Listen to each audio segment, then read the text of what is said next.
Welcome back to Arise News. For the next 2 hours, we'll be continuing with the coverage of the state elections which held over the weekend. Trust us to bring you all the updates across the country. I'm Temitope Fagbemi. I'm Rufus Odiri. Welcome again. And I'm Hawa Mukan. The results across the 28 states where the polls were held are still trickling in. And as we continue this broadcast, we will continue to link up with our competent correspondents and our astute analysts that are stationed across our studios. The Arise News coverage of the 2023 governorship and House of Assembly elections begins now.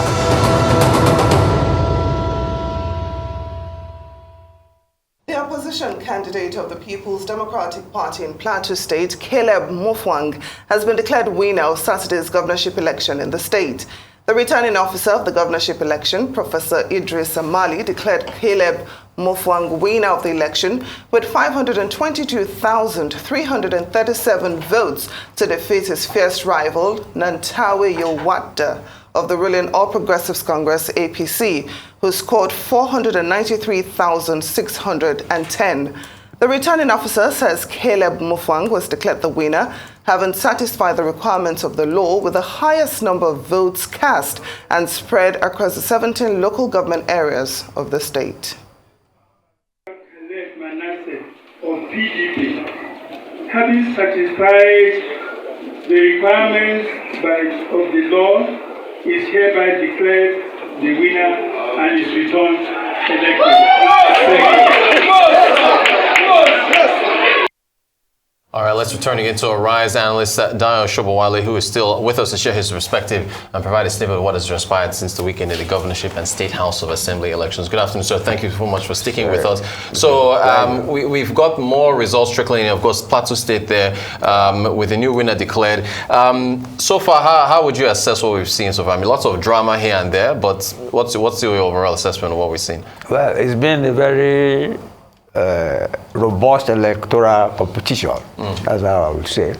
And power has changed hands. Those governors who have performed have been rewarded with re-election. And new ones have come in. That is the essence of democracy, and that's the essence of elections. Elections are the rituals of democracy for people to go back, leaders to go back to the people to see if they still enjoy the confidence of the mandate they received at the last election. We have had claims all over the nation about fraud, violence, apathy, election tampering, and all that. But overall, the elections are trickling in. They're trickling in. We watched that of Delta just now, and you could see how graciously the party that lost considered the defeat. And where they laid out their grievances, they said they will seek the redress at the appropriate constitutional quotas. I mean, elections are competitions. They should not be a do-or-die affair. There are no perfect elections anywhere, except where you have robots or where you do everything maximally electronically, which is not possible. Mr. Shobowale, can I interrupt you there? Yes. When you say it should not be do or die, don't you think we saw something of that this last Saturday? I mean, we saw the violence, voter intimidation, suppression, harassment, name it. We saw videos. Even our cameraman here was attacked. We've had so many reports of violence in all states of the Federation. So how then do you say it's not do or die? Some people actually took it as do or die. But they did not succeed. How would we know that? Because the elections continued. The INEC officials were not intimidated. In Kebbi, the results have been declared inconclusive. Collation has been suspended in Abia and Enugu State. And even there was one we had postponed till 5. Okay. Yes, that's postponed correct. Till 5. I think Rivers State postponed till 5. Elections are work in progress. They are work in progress until concluded. You see, essentially, elections may be fixed for one day. But when anomalies, when discrepancies, when misdemeanor of both machine and human beings occur, they can be postponed. They can be readjusted. We had reconfiguration in this election at a stage. Nobody was talking about that before. Those are exigencies that can come to play in any human endeavor, especially where politics is involved. Politics is a game of who gets what, when, and how. And people want to get the chunk of what is at stake. Mr. Showale, Yes. this do or die affair, don't you fear that some of this attitude will spill over into the courts? Because, like you said, a lot of people have felt disenfranchised. They have been upset. It now seems that they're going to be taking it to court in order to take it up. Is it not going to ramp up the animosity that has been carried over? Do you think things will taper down by the time it gets to the courts and they try to decide what happened? The idea of going to the court is part of the mantra of rule of law. You get me? So that it does not degenerate into the Obesian theory of might is right, where violence prevails. The law, the courts are the interpreters of our laws. So if people seek redress, they go to the courts. I don't think anybody will dare bring violence into the courts, because they would be dealt with. We certainly hope not. We certainly I also I'm very, very happy. People may not, at the end of the day, be satisfied with the judgments. That's a different ballgame. You can always appeal the law until you get to the Supreme Court. After that, if you do anything else, you are violating the law of the land. So again, I say it's not a do or die affair, because the rules are set. Even though some people violate the rules. Yes. Well, as collation and announcement of results continue across the country, we'll continue to bring you updates and robust analysis. Well, it's now time to go back to Abuja studio, where we have standing by Director of Civil Society Legislative Advocacy Center, Auwal Ibrahim Musa Rafsanjani. It's a pleasure having you join Arise 2023 election coverage. Thanks so much for joining us. Thank you and good afternoon. So, Auwal, what's your assessment of the conduct of the governorship and House of Assembly elections so far? Would you say INEC indeed corrected the hitches and glitches recorded during the presidential election that it promised to correct? Based on the observation that the Transition Monitoring Group, TMG, and of course, other civil society organizations like Center for Democracy and Development, CDD, CISLAC, and quite a number of civil society groups that actually observe the election of Saturday. From all the reports we've gotten, we have observed certain tendencies and certain, very disturbing instances, as well as also we have seen some of the, progress made by INEC, which is as a result of the observation and recommendation made by civil society organization in the Presidential and National Assembly election. We have seen, as a way of trying to correct and redeem the image of the INEC, try in some of the major fault lines that we have noted, try to address them. For example, arrival of the INEC official, starting of the voting in early time, and also making use of the BBAS. These are some of the progress we have seen compared to the presidential primary election, where in some places the election did not even start until afternoon or even late evening.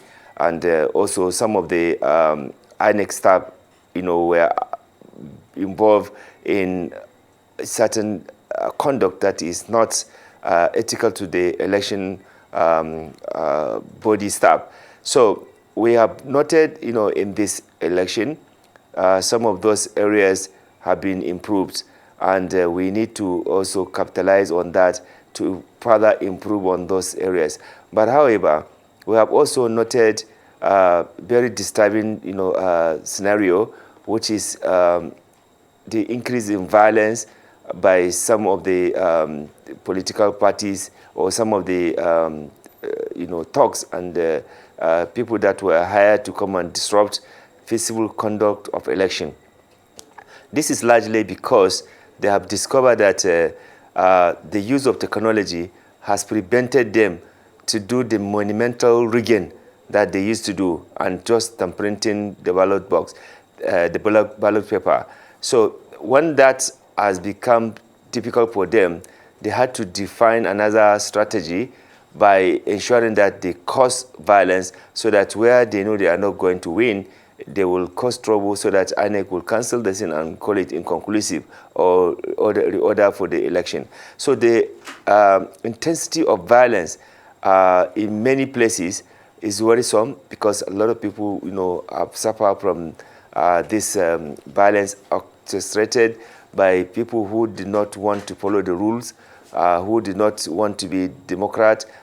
To be a Democrat, it means that you have to prefer to take, responsibility and be defeated and also win.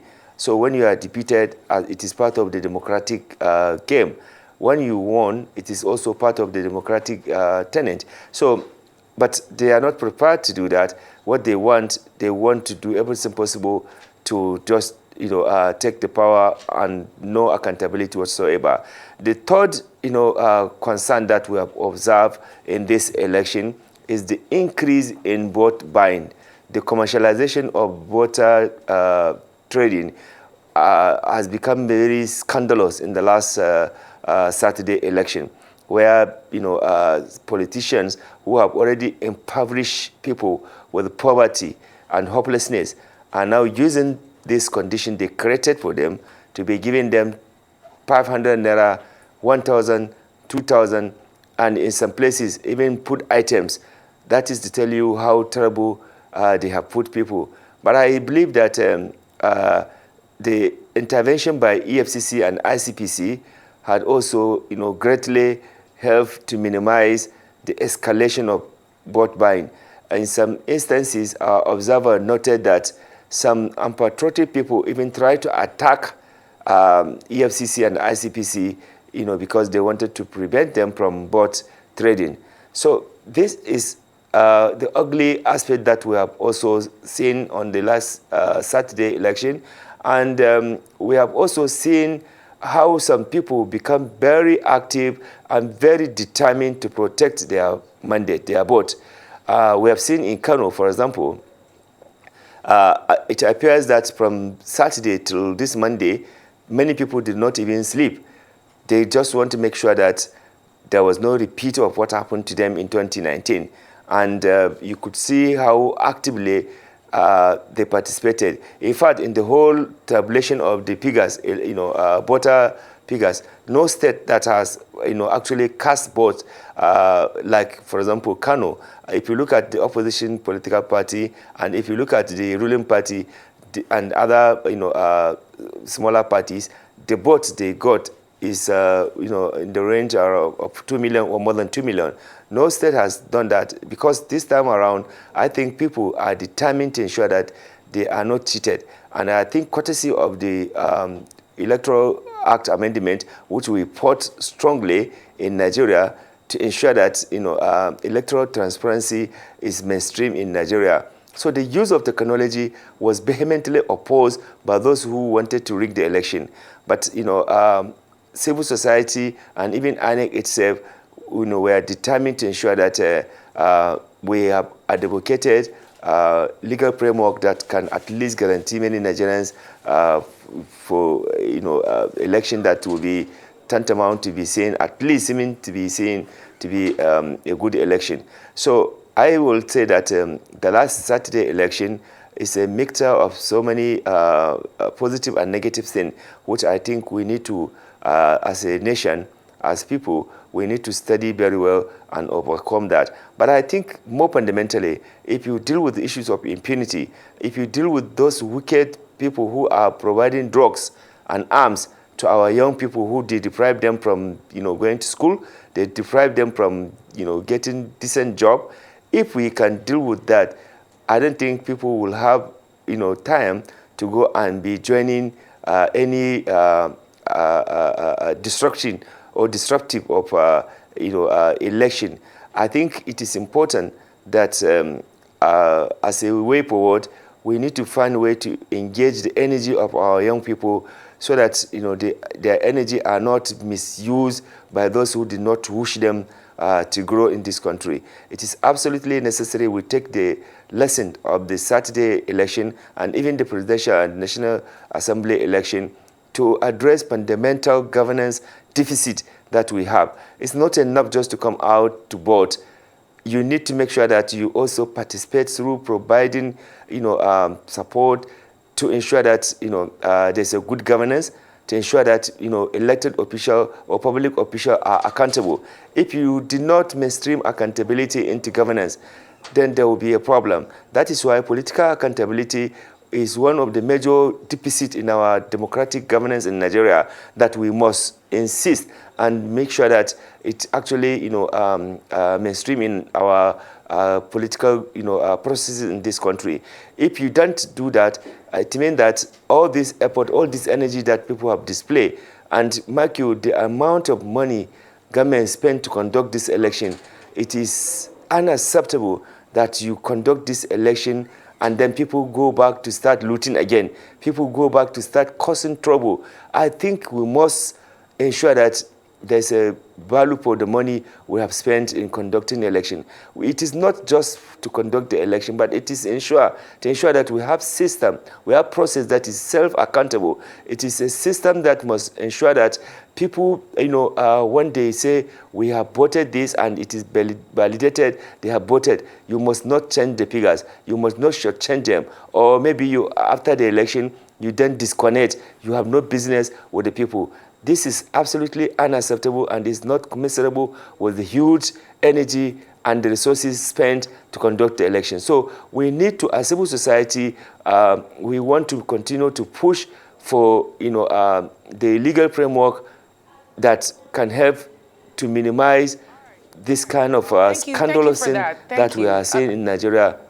Allow me to interrupt you briefly. Also, we have Mr. Shobwale in the studio with us. But in your own observations of elections that have been held in this country, would you say that these elections were more violent than previous ones? Or is it a situation where we just now have more access to cameras and real-time information on the ground? And also, for those who disrupted the elections, what is the likelihood that they will be charged to court, that they would be found, and that investigations will actually occur on top of the investigations as to which polling units got what, and the parties trying to make sure that their own candidates got their fair share of votes? What is the likelihood that any of these electoral offenses will be brought to book? Let me start with you, sir, in the studio. I mean, he made a point there on political accountability.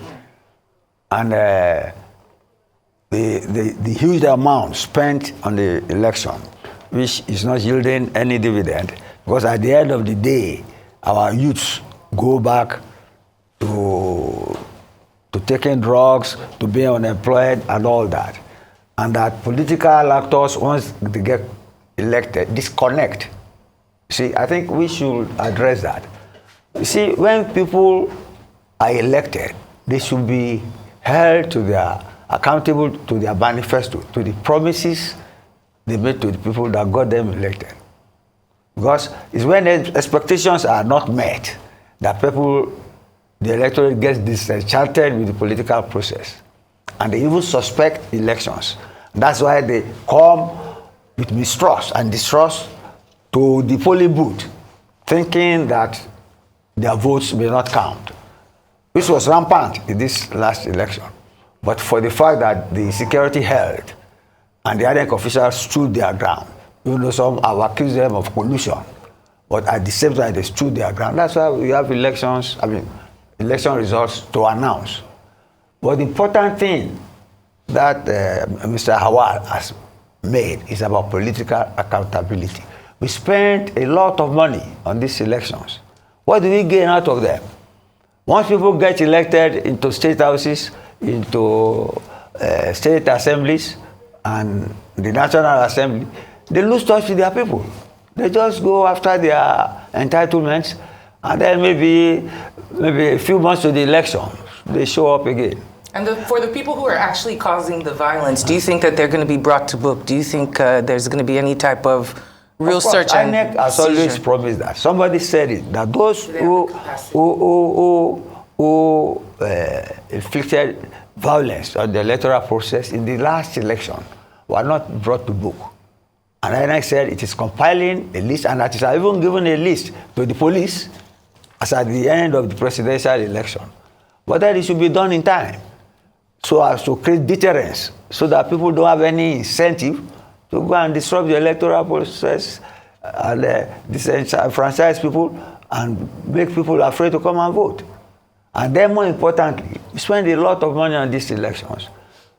There must be a way to make elected governors, elected legislators, to be accountable to their promises and fulfill the expectations that make people to vote for them and put them in power and office. As far as the violence that we've seen, because we've looked at a number of the economic metrics for a number of these states where inflation is still very high, unemployment is still very high, and the state actors take advantage of this by weaponizing poverty. Do you think that there is any incentive for these governors that are either returning to office or the new ones coming in to improve education and, you know, improve the unemployment in their states where they wouldn't be incentivized to now capitalize on how bad things are, to use these youth to their own, you know, to their own purpose, to disrupt elections with violence? Are they incentivized to reduce and improve the economic metrics of their respective states? They have no choice other than to redress the mess we are in. There's insecurity, there's unemployment, there's mass youth hunger. But then, don't forget that on the eve of the election, the government itself weaponized poverty, weaponized unavailability of the naira, such that the electorate was hostile to the electoral process. Even that anger is still there. Because the banks have seized people's money. People don't have money to give to their children. People have money to take transport to offices, and we are holding election in the midst of it. Please, you must admire the courage and tenacity of our people to be still voting in the midst of these sufferings. It is a miracle that they are doing it. How they do it, I don't know. That's the Nigerian miracle. People don't get salaries for months. Yes, they still show up at the work. They still do parties. They still marry wives. So it is a miraculous economy. But then we go on just like that. So it's not easy to write off this nation, because miraculously we keep on getting up from the gutter and we keep on flooding. So we must admire the mettle of our people. Yes, and their grit. Yes. Well, Auwal, let me come to you. The level of violence, voter suppression and harassment that we saw during the election cannot really be said to be unexpected, because ahead of the election, we saw some threatening videos, we had some inflammatory rhetorics, you know, and nothing was done about it. We actually had a police spokesman come out to say that we should take one of such as a joke. You know, so who should now be held responsible? According to the European Union Observer Mission, at least 21 people died during this election that we had on Saturday. So who should be held responsible? Is it the politicians? Is it the law enforcement officers? And how do we prevent such from even happening again? All right, technology is the culprit. See, when we talk of the technology we use for the election, functional, not functional, being reset for one election or the other. That's on another scale. The internet itself is a source of misinformation and mischief. And it's not only with us here in Nigeria. It's all over the world. We have the US, European nations always saying that Russia is tampering with their election. How do they do it? It's on social media. You get me? It's not as if they bring the army or anything like that. They pass on the sort of information that will infuriate people or disorient people so that they do what they want them to do. Are you sure such people are not here in Nigeria? With all these videos you are seeing all over the place. Misinformation is a threat to democracy and elections all over the world, not only in Nigeria. You get me? The EU has recognized it as such, and they have set up a task force in that direction. America, that was what they used to torment Donald Trump for the first 4 years, that he had collusion with the Americans until they did, and they found out the inquiry, they found out it's not so. But then, the big tech companies, You get me? Okay, not even CNN, Twitter, Facebook and all that. You know that it has been proven now that they too have more power than politicians in influencing the election. They can pass out information they want to pass on, kill information they want to kill. That's misinformation. That's weaponizing information to get political power. Who says that is not going on in Nigeria now? Yeah. You get me? So people are so incensed, people are so angry to say this election is rigged. Are you sure it's not being manipulated to be that way? By some forces you cannot identify. Cambridge Analytica situation. Right. Yeah. We do have some breaking news, Mr. Shobowale, we have to get to. The candidate of the All Progressive Congress, Senator Bassi Edet Otu, has been declared the winner of the Cross River State governorship election. Bassi Otu won with 258,619 votes, defeating the candidate of the PDP, Senator Sunday Ojang Ono, who polled 179,636,000. Labour Party candidate Ambassador Oga Osim, in distant third, polled 5,957 votes, while the PRP candidate Usani Uguru Usani was in fourth position with 3,052 votes.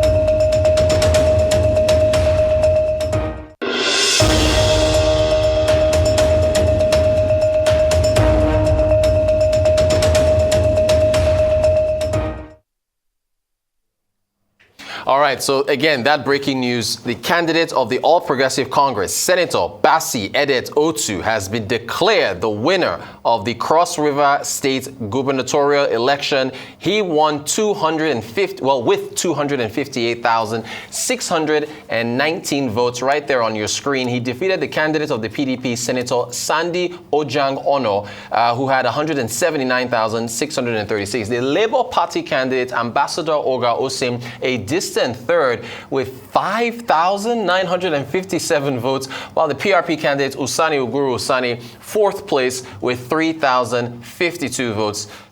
The results keep trickling in. We go to Abuja studios where Mr. Rafsanjani is still with us.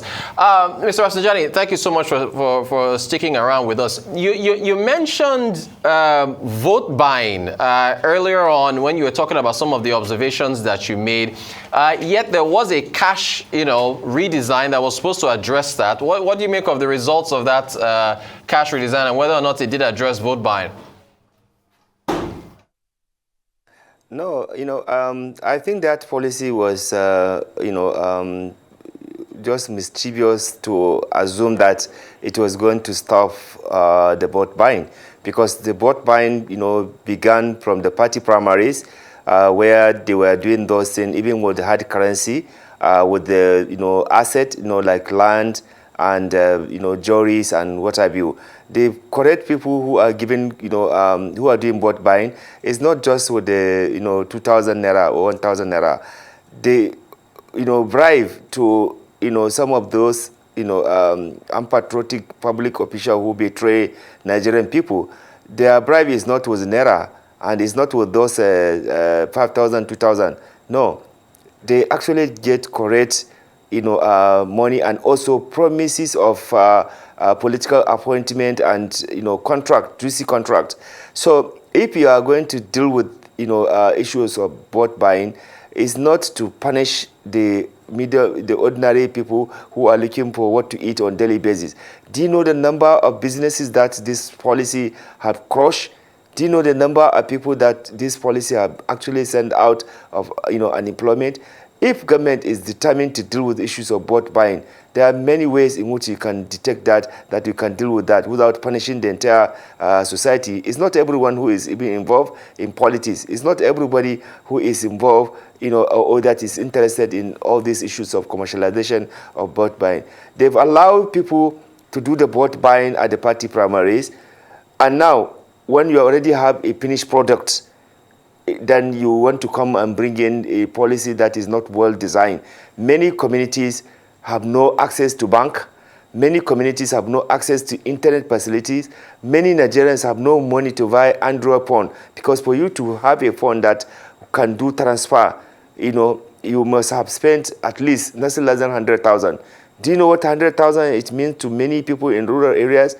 So I think it was just a policy to punish ordinary person, and because there's no need assessment by the government, they just do policy without actually, assessing its positive and negative, consequences. So that is why they have gone to do that. They did not listen to anybody. Look, even in this country, even during the military dictatorship, they used to listen to public. They used to, give public opportunity to air their abuse. We all know, even when the military under IBB, when they wanted to introduce SAP and the other economic measures, they throw it to a public debate. Nigerians debated, even though at the end of the day, they choose the other side of the results. But at least there was an opportunity for Nigerians to be consulted, to say their view. But under a democracy, under a democratically elected government, you will not only refuse to consult the people, you do not even want to comply with the court ruling. If the court and the judiciary that you are supposed to be upholding, because the reason why you are there is because there's a legal opportunity for you to be recognized. And if that kind of body will say, do this, and then you can ignore it. So I wonder what really you want to achieve. Now, at the end of the day, it is to cure the vote buying, you could see that the vote buying has not stopped. And even this was done during the presidential election and the National Assembly election. They were using a lot of food items, they were using recharge card, they were using phones, they were using all sorts of things. Look, this vote buying has so many forms. And it is only when you have a careful people that study, that understand, and that can be able to prevent all those things from happening. That is how we can achieve vote buying. You know the money. You know that these guys, you can trace all the transfer, all the money that they are giving to the people that are actually collecting the correct money. You can find out where they are. But because, unfortunately, it is just a half truth that they are playing. Because some of the people, for example, within the ruling party, they are going into this election and they will make sure that, they secure the necessary resources. One of the member from the House of Assembly, National Assembly, he was saying that he needs 700 million to do his constituency, election. 700 million. What is this? Is it not the vote buying? And then that has the design has not stopped him. In fact, he went ahead to do that. At the end of the day, even such kind of people were involved in killing people, and because of the impunity in the system, an offense that is criminal in nature, that is not supposed to be available, but because of the power of the ruling party and the impunity in the country, the person was being given bail, and the people that he engineered to kill, they are now left with no option than to just leave the matter to God, because they cannot pursue anything. The system is such that when Nigerians are having issue, they don't want to go to police station, they don't want to go to court, because they don't have the money to finance their own cases that are supposed to be handled by the state. So you see many Nigerians, they don't bother to go to police station. Many Nigerians, they don't bother to go to court because they don't have the money to bribe for the state to do the work that it's supposed to do. So when that kind of justice is eroding, it's a problem. Well, talking about justice eroding, we had an allegation that surfaced during the election. Former Transport Minister Rotimi Amechi alleged that the APC's candidate, or should I say the president-elect's camp, nominated INEC boss Mahmood Yakubu. He also alleged that there's some sort of collusion going on between Governor Nyesom Wike of Rivers State and INEC concerning the governorship election in Rivers State. They are probably planning to manipulate results, according to him. Now, what do you make of this revelation in court, and the timing of that allegation? Nigerian politicians, they have no shame. When they are there benefiting and enjoying the cake, they will not raise issue. It is when they are out of it, then they will come and bring this kind of thing. I would have respected and appreciated this, insinuation or this comment by the former Minister of Transport if he had made this thing when he was there, eating the cake with them. So I don't take that as a serious issue, because when you're supposed to blow the whistle, you refuse to blow it, you are enjoying the impunity and the bad situation. So it is when you are out of it that you will now come and claim that you are not part of those games, and then you now start raising talk. I think Nigerians didn't take them any serious anymore, because when they are benefiting from the bad system, they are happy. When they are exploiting Nigerian people, they are happy. They make all sorts of reckless and unfounded talk because they are out there. If they are there, they make this kind of talk. Nigerians will respect them and hail them, but not when you are out of the power, the game, then you will now come and begin to raise this in. If truly what he said is true, why didn't he raise it? He won't even, the primary election with this kind of knowledge that he has, that Tinubu was the one who nominated the INEC chair.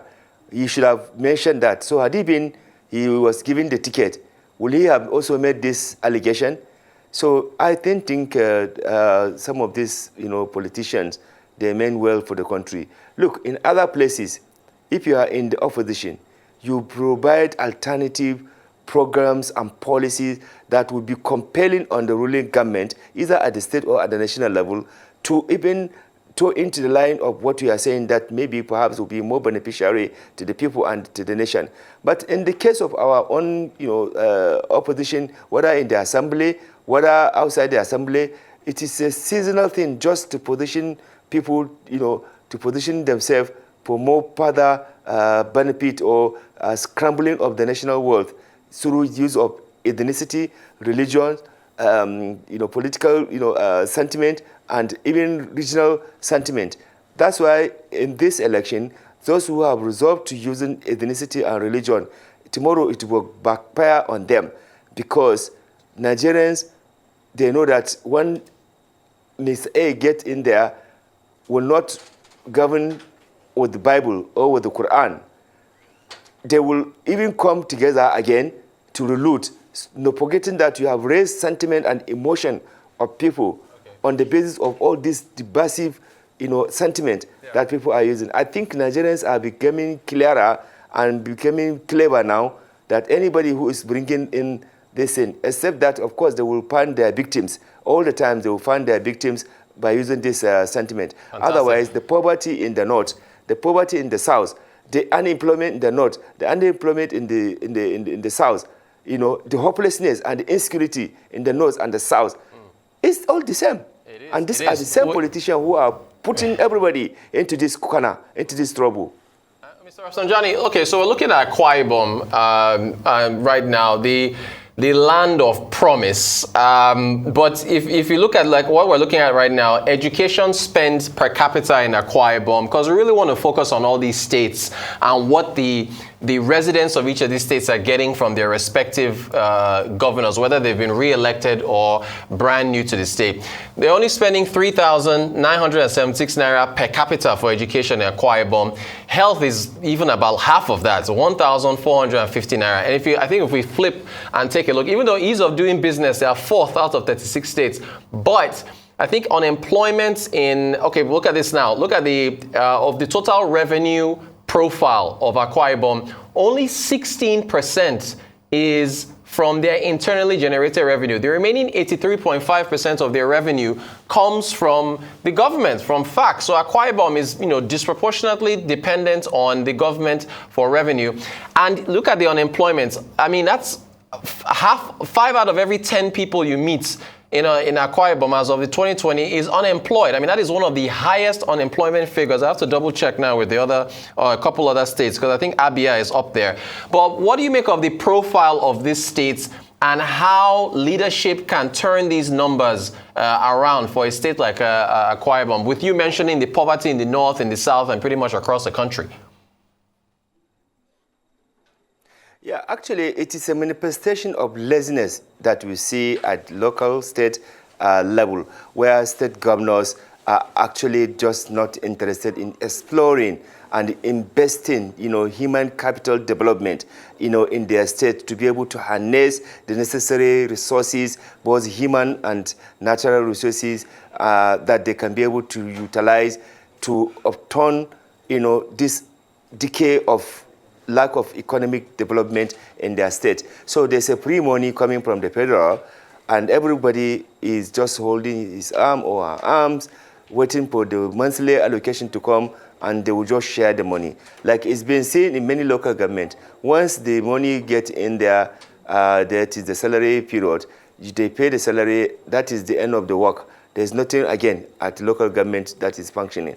This is the level at which they have plunged us there, because they have even refused to allow election to be holding at local government level. They have sole administrators, which they appoint, and at the end of the day, they control the money, even though now there's a new amendment, in our constitution that allows local government to have direct access to their money and to also hopefully organize election. Now, these states, if you look at the governors, the party that brought them, are they using the manifesto to be able to implement the programs of their party manifesto?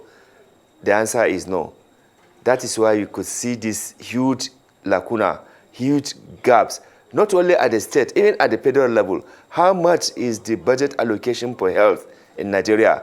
Despite the challenges that we have, we thought that was a COVID that has no any mercy for the big man and the big woman and the small man and the small woman.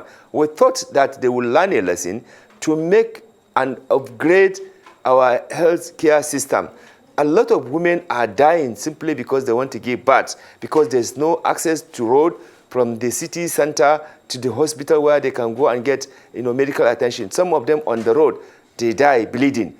This wickedness that we are seeing is very scandalous. Look at Abuja National Hospital. Since after that national hospital was built, they could not replicate, another hospital that can, take care of even at least the resident in Abuja. So people are coming from all over the country, and the hospital is overstressed, and that hospital now is not different from what you see at the state level. That hospital is supposed to be focusing on women and children. Now, because of the absence of hospitals that people can go, they are treating everything. So I am saying that at the state level, the education is low, the education budget is low, the healthcare system, budget is low, and even the human capital development. You need to train people. You need to bring them to the level that they can actually be useful. But those things are not there. But they have what they call boat buying, security boat. This security boat is money that they allocate themselves to chop. It's a pre-chop money. No auditing, no appropriation on it, no accountability on it, but they carry this money and be spending. So you see somebody get elected, he has probably 1 or 2 cars, but after 6 months, what you will see, if it is 1 wife he has, he will have 4 wives. If he is not allowed to marry 4 wives, he will keep 4 concubines. If he has 1 house, he will have houses in Abuja. So it's like politics and political power. It is an avenue for aggrandizement and scrambling of the nation resources. Once you are elected at the state or at the federal level, you will see the pattern of the lifestyle. In fact, she will abandon her own allied, her friends, and begin to just make new friends in Abuja with the similar people who are going to team up to loot and siphon the public taxpayers' money. I'm not saying that everybody is the same, but this is the general picture that many of the people in power at the state and national level are giving. So that's why Nigerians, they don't even trust them. They don't believe them. It is a huge deficit of trust that our public officials are having, and they need to wake up to start doing something. You're supposed to declare your asset. Asset declaration is supposed to be one of the major ways in which we can curtail this, illegal accumulation of resources. But they will not do that. They will either over-declare or under-declare, because the code of conduct that is supposed to checkmate this, they are being also decapacitated. They have refused to empower them resource-wise to be able to verify claims of public officials who have declared that they have so amount of resources. Most of it is anticipatory declaration. To interrupt you. We As have they some come more now, they will information to analyze. Sorry, we will get back to you really shortly. We have some more economic data to analyze. I think we're moving it to Oyo State, where Seyi Makinde has just been re-elected governor with 563,756 votes. There is lots of economic implications to discuss within Oyo State. The ease of doing business, Oyo State apparently comes in 28th, and the health spend per capita, that is 1,055 naira. The capital importation is $5.74 million. That's between 2019 and 2021.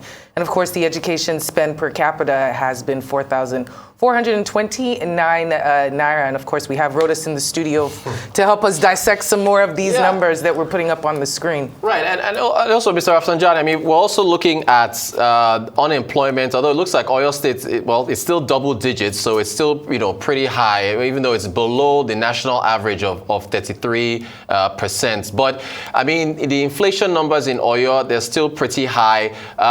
Again, I mean, and Seyi Makinde, it's been said that he's still pretty popular in Oyo State. Do you think the residents of all these states, Mr. Rafsanjani, where they are the economic metrics, or rather, do they care? Are they paying attention to these numbers? Because, I mean, if you're in an Oyo State and your ease of doing business, you are in 28th position out of 36 states, does that not resonate at some point with the people that are there? Okay, I think what has happened to many places, including Oyo, is that people have been alienated from even, coming to contribute towards the economic growth and the development in the states. They are perceived to have different opinion or contrary political view. Therefore, they have alienated them from coming.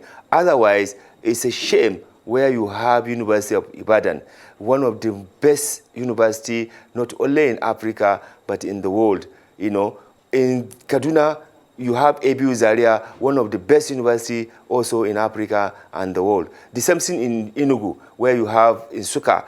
All these major, universities that have produced brilliant people, in the country, that many of them have had to go out of the country. You have pushed them out because of different views and opinion. So intolerant. That is why the states are having only people who will be doing yes sir to the governor, not actually bringing in perspective that can even help the government to succeed. And because there's no blueprint, most of these states, you ask them, where is their blueprint on the economic growth? Zero. Where is their blueprint on, an employment? Where is their blueprint on upgrading healthcare system? Where is their blueprint on educational system? You find out nothing. So they are just moving during the governance without direction. This is the reason why you are seeing this repercussion. And unless people understand that having different views and opinion does not mean that you are an enemy. Until you are able to bring in all the skills, the knowledgeable people that can help provide the necessary policy framework that the state can drive on, then there will be challenge. So I am saying that it's not only Oyo, virtually all the states, you are having this quagmire in terms of, having developed, indices of development measurement to be able to see where they are today and where they can project, tomorrow. For example, now, for those who are seeking or those who are being elected, it will have been an opportunity for them, if they have not run away from debate, to share to the people in their state that this is where we are, this is what we have achieved, and this is what we want to do. But they run away from political debate, which is one of the accountability mechanisms to hold public officials, to account. So such kind of brazen disregard of democratic tenet and accountability, it makes it difficult.